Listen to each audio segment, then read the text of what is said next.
Welcome back everyone to Muscovy. And for some reason there's no music. I'm just in-game taking out the last remaining parts of the White Horde. I split them off between their Volga possessions on the river Volga and their Dnieper possessions. Poland decided that it was going to declare war here, so I just took the opportunity to go in on the other side. Renaissance Genius. Okay, so we could sell the services and get money. We could get less idea cost, which would be very useful because I need ideas. I need my expansion ideas, and I think I will do that. Polymath advising our government, so we get 5 years of that. We're gonna take a loan, but that's fine. I'm gonna increase my settler chance. Okay. Good. Where can you go? You can go to Uvek. And yes, so that's what I'm doing just normally. So nothing too interesting, and yes, I will definitely take a loan. That's kind of annoying. Yep, 197 guts. Whatever. And then I've been doing some colonizing actually, which is what I'll mainly talk about as a subject of today. And then there's also the fact that Byzantium fell, so we have the Turkish Empire, and well, that's also kind of a big subject for Russia. I'll start with that, I think, partially also because okay, so that's the White Horde's peace treaty to Poland. What did they give them?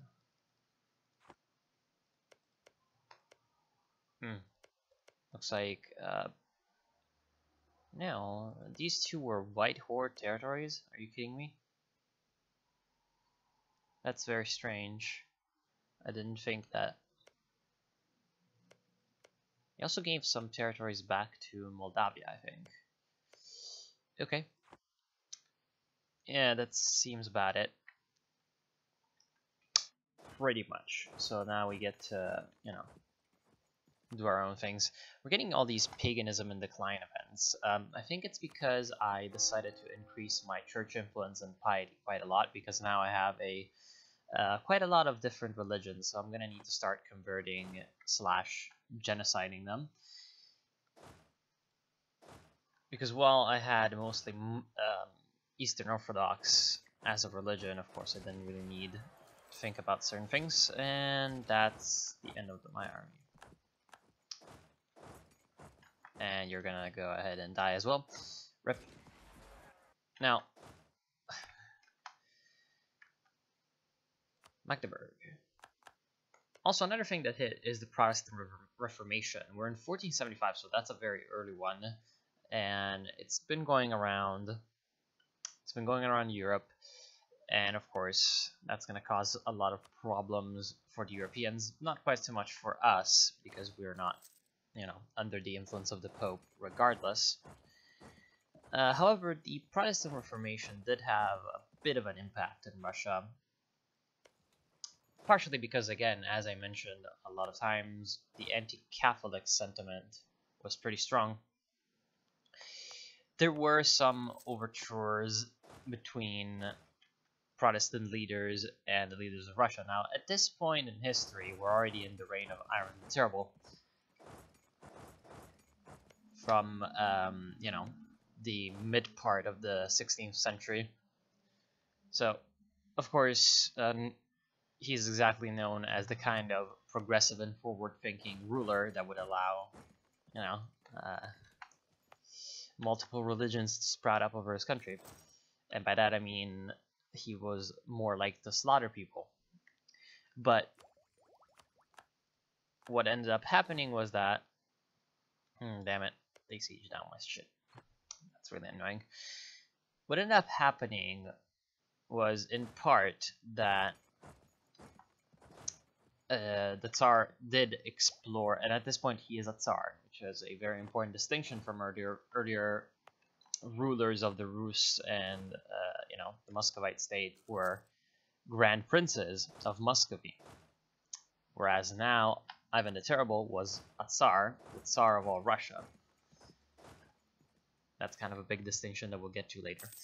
And, well, he kind of made some research. I guess you would call it research at this point, because back then you didn't really have the kind of measures of instant communication that we have access to today. So you'd have to like do your research if you were a ruler about what was going on. All of that had to be physical, of course. And then what ended up happening was that he kind of just gave it up. That's the gist of it. Not really exhaustive, but that's kind of the gist of it. And yeah, about that and about Turkey.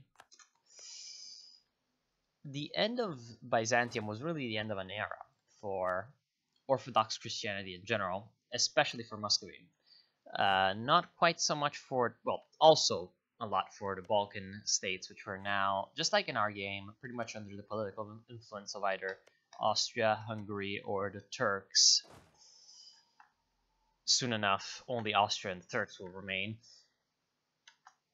And nice, we got the capital. Now we can go ahead and defeat their armies.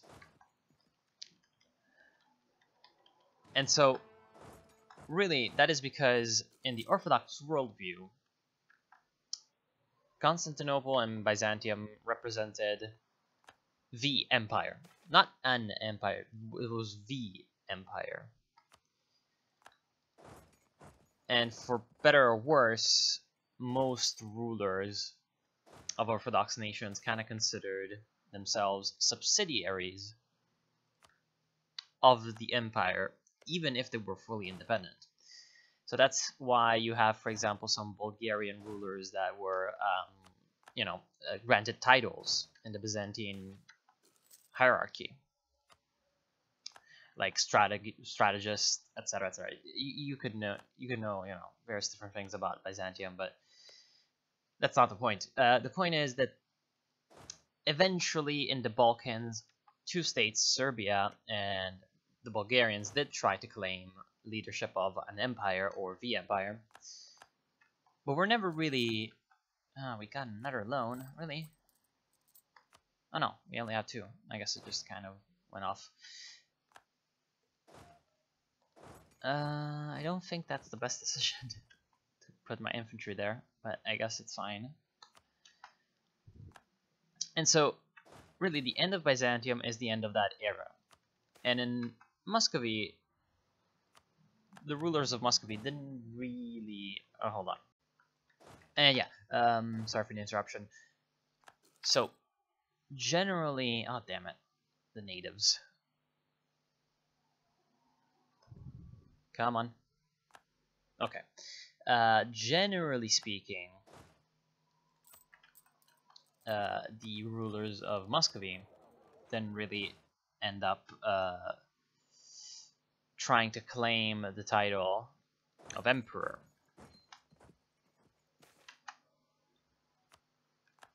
They were just kind of happy with being grand princes.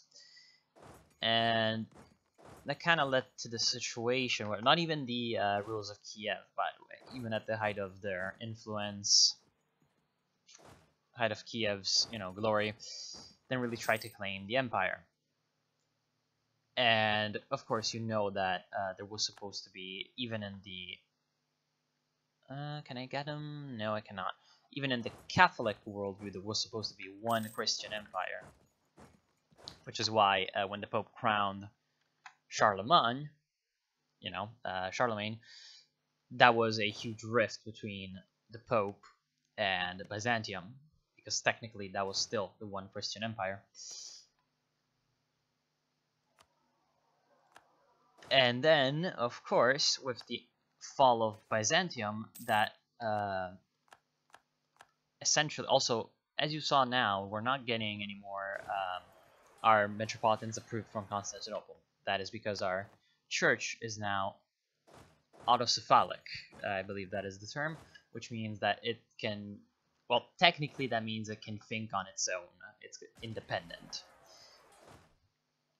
Because again, we're not under the patronage of the great patriarchate of Byzantium.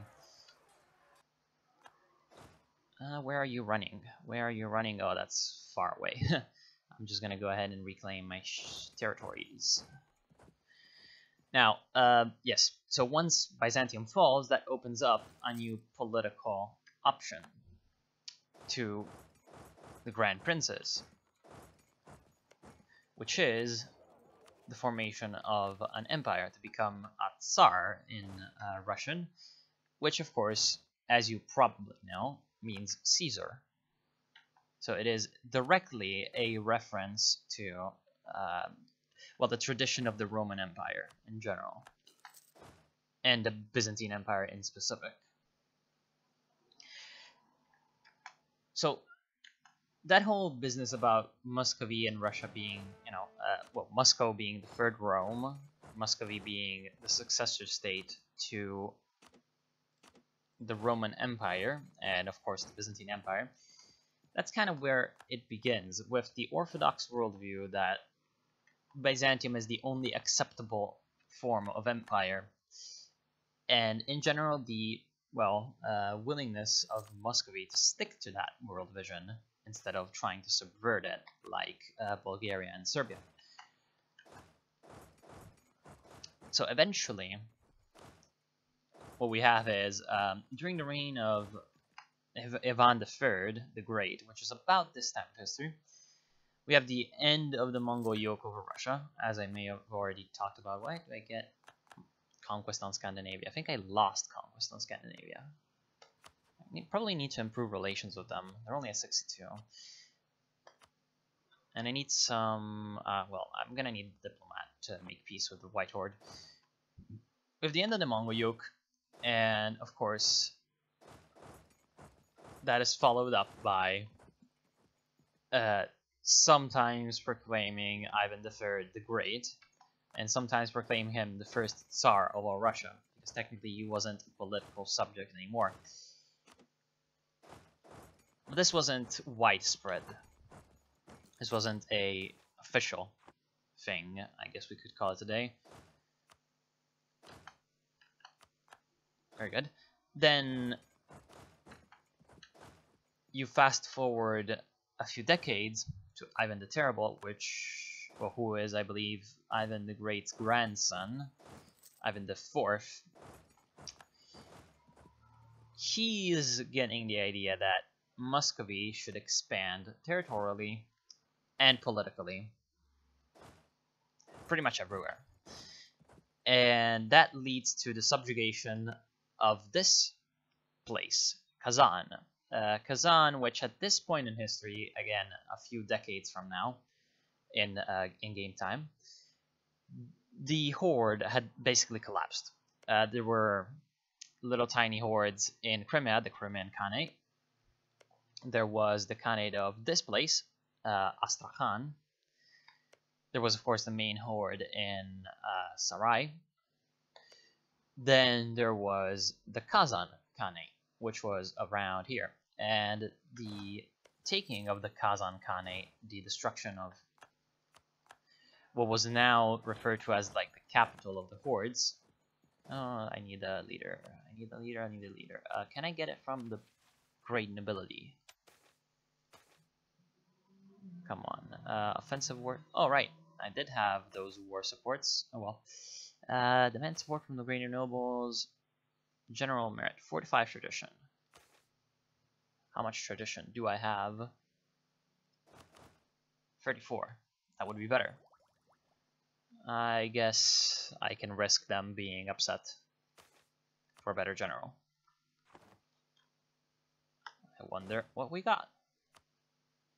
Pretty okay. Yakim Raevsky. Admonition to peace. Oh, okay.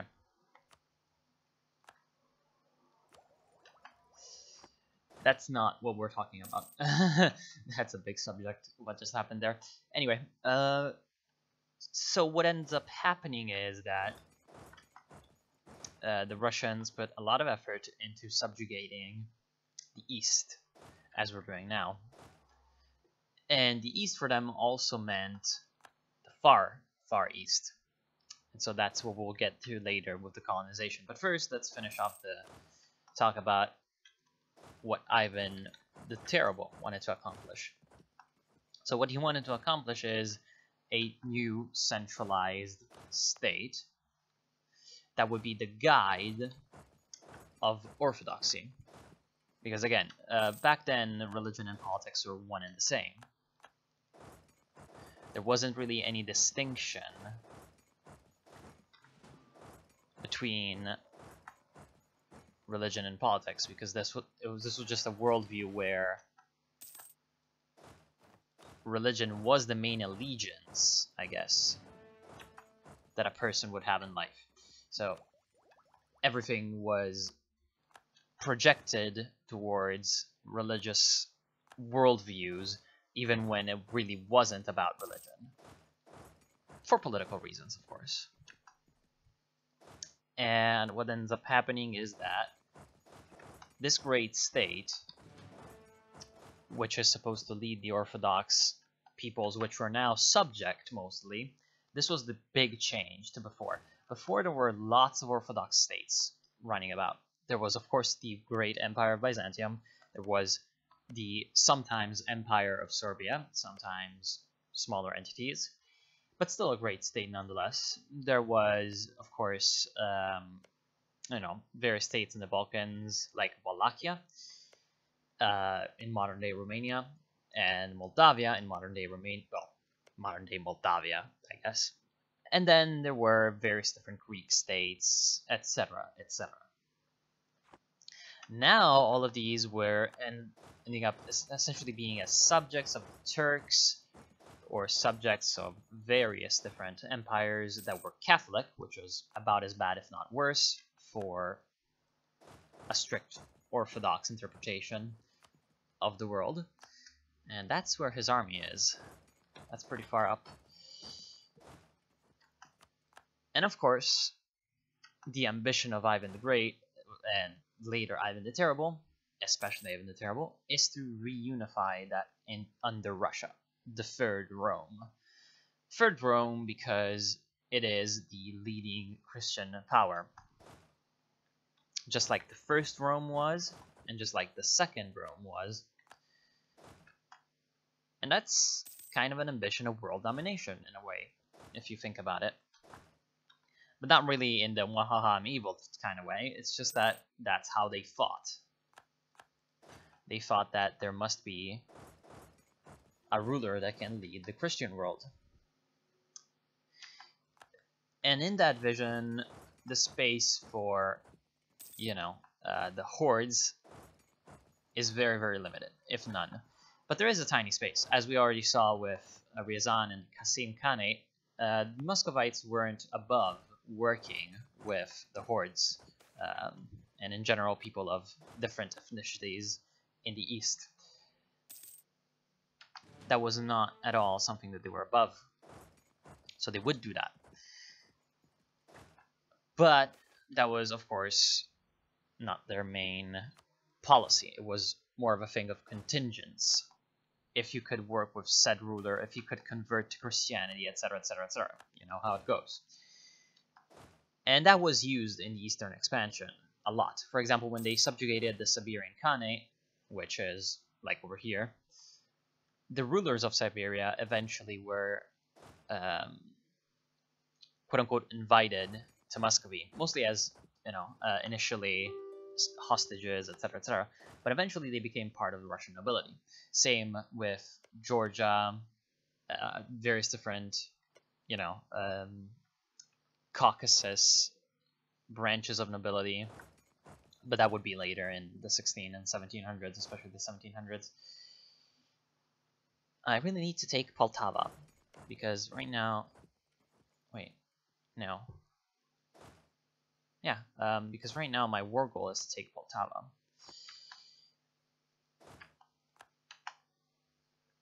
And of course, all of this expansion means that the state really suffers because there's more territories that you have to incorporate, etc., etc. Also, the policy of expansion towards the east was not just as in earlier periods it might have been to conquer and subjugate native peoples, but it was also to resettle them with Russians. So to Russify lots and lots of different areas, which is essentially what colonization is in EU4. And that, of course, wasn't cheap. So to pay for it, and partially as his own kind of paranoia, Ivan IV really wanted to curb down the power of the nobility in Muscovy, which, as we saw, wasn't already the most pronounced among the European states. Catholic Church. Sure. Let them do it. Yeah, wasn't already the most prominent, as you'd see, as for example in Poland, where you had a very, very strong nobility.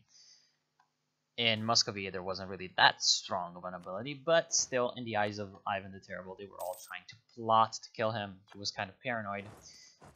And so what he ended up building was a system where... Kitsune, sure. What he ended up building was a system where different... Ooh. That, Inquisitor. We need an Inquisitor. Because that allows us to convert heretics peacefully. Oh, I don't have 2 missionaries. Damn it. That's not good. I need an extra missionary from somewhere. Well, I'll find one. Sure, let the Jews build their synagogues. And yes, the system where he ended up bringing Russia to was one of excessive centralization. And as we saw later on in Russia's history, that didn't really, bring a lot of benefits in the long term. In fact, it backfired enormously. Partially because he neglected leaving, well, neglected, more like actively went against leaving male heirs. Because he killed one of them, and then the others, I believe, died. One of the Z's, the other one I don't really remember. And that led to what we call the Time of Troubles, so essentially a huge succession crisis in Russia. The proportions of which really cannot be underestimated, because it was really a crisis where the entire country was threatened to be essentially destroyed for all time. Partially because of a Polish invasion that happened in the meantime, of course, trying to support various different proxies on the ground, we'd say today. And partially because of course, just being a succession crisis. It's not good. And that was caused in part by the system of Ivan the Terrible, which included something that has become kind of infamous, which is the Oprichnina. If we go ahead and look at our national ideas, we get the Oprichnina as the second national idea, which decreases national unrest and increases manpower recovery speed. This is a hereditary nobility is the biggest threat to our control of the state. We need to break their power by reducing the size of the estates and giving land to people who are loyal to us first. Now, what this in practice meant was the creation of a essentially personal domain of Ivan. Because before, of course, in feudal states, as you may know, the king only has, very small domains, and they have delegated essentially the control of land to various different constituents around that. Now, Muscovy was even more centralized than most states for the time period, but of course, they still relied on this kind of a system because of various reasons, the lack of communication being the most important, lack of communication efficiency being pretty much the most important of those. When you can't really control directly as a ruler what your subjects are doing, you give them autonomy. When you can't really tell them what to do, you just let them have their own separate autonomous domains. And in Ivan the Terrible's time, that really worried him, because of course he wanted to be the sole undisputed leader, the Samoderjav. Samoderjav, or autokrator, as it would be in as it would be in Greek, means autocrat. So essentially the one person that is responsible for the state, technically rules by himself. And that's the gist of it. And this Oprichnina was, of course, the requisitioning of the territories in primarily the northwest of Russia from local nobles, and the taking of hostages. This is a very broad term. There was also the establishment of essentially state militias inside areas to control them. And then there was the establishment of a professional army. Well, kind of a professional army for the first time in the history of Russia. The Streltsy. The Streltsy, which means basically riflemen, were supposed to be modeled on some of the newer European developments in warfare. Of course, partially with the use of gunpowder, etc., etc., but mostly they were supposed to be a militia that was entirely loyal. And how they wound up accomplishing that is very interesting. They gave the Streltsy tracts of land as an organization. And as an organization, I mean to the people belonging to that organization. And they became kind of like the Janissaries in that they were a permanent military corps, right? And they were also hereditary. So if your father was a Strelets rifleman, you would be a Strelets. And so what that ended up, what that ended up causing is a severe long-term inefficiency. Early on, the Streltsy, just like their counterparts in the Ottoman Empire, the Janissaries, were state-of-the-art, a state-of-the-art development in warfare. And of course in statecraft, because it allowed the Muscovite state to not rely anymore on the levies of troops from noblemen. And that ended with the creation of the Streltsy, because of course they could just use their professionals. But ended up in long term really being a source of instability in the country, because of course they became a self-sustaining political entity. So ironically,